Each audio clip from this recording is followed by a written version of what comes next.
iOS 15.7 апдейт гарсан байна. За энэхүү апдейт бол яг iPhone 6s, анхны үеэсээ за тэгээ iPhone 7 гэсэн 3 гар утас дээр бол апдейт хийж болно. За тэгээ хоёр цэгтэй апдейт учраас яг мэдээлэлгүй аюулгүй байдлын яг одоо кодын сайжруулалт орсон гэсэн үг.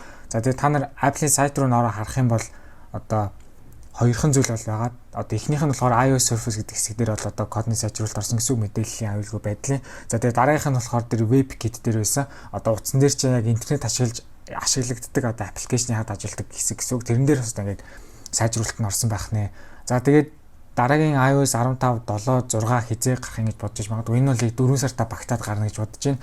Тэгээд энэ дээр нэг юм нэмж хэлэхэд одоо яг саяны гарсан iOS 15, 7, 5-ыг 16 тавтай бол яг цуг гарна гэж бодож исэн. Тэгсэн чинь тийм бол болоогүй.